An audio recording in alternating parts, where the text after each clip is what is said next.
Hi, this is Cecilia from Tarot by Cecilia, and today is Sunday, August 30th, 2020. The tarot card for today is the Nine of Swords from the Light Seers Tarot by artist Chris-Anne Donnelly.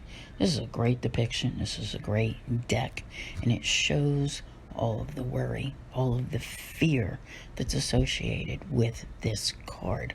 Now, we do have an aspect that's happening today. There's a couple, but one particular one that I think may contribute to this. All right, it's Mercury opposing Neptune, and things can indeed get a little bit muddled with this one. Thoughts, because this is the card of thoughts are things. All right, so if you are not perceiving properly, you're going to conjure up all kinds of worry for yourself, all kind of shoulda, coulda, wouldas, and everything else that you can imagine. This is a card of sleepless nights, of nightmares. Now, you remember yesterday, we had all that positivity and optimism with Mercury trining Jupiter. What happened? I'm telling you, it's the energies. You go to bed at night, you start making up all these scenarios in your head.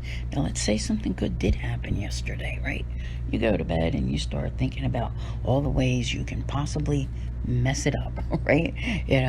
Oh, it's just not going to happen. It's like you go from that, optimism to just making stuff up in your head, and it's not a good thing. That's why I always say thoughts are things, and sometimes this card is an indication that you need to retrain the brain and remind it that negativity begets more negativity. Now, it's not always easy, I know, and a lot of times people don't appreciate it as well. I have a tendency to be, as you hear me all the time, very even-keeled, always easygoing. That doesn't always go over really well with people. Sometimes people tend to go toward those more negative feelings, and you really don't want to do that. You don't want to be all gloom and doom, because this leads to depression, which one of the things that this card can bring. But basically what is here is the need to believe in oneself, and when you have that, you can overcome this type of energy that appears here. And I know it's not an easy thing to do. Like I said, this is about retraining the brain.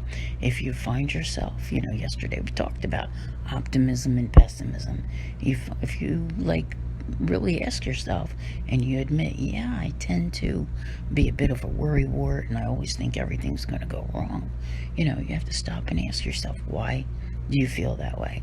Is it because everything always does, or because you just can't help yourself that you feel like that?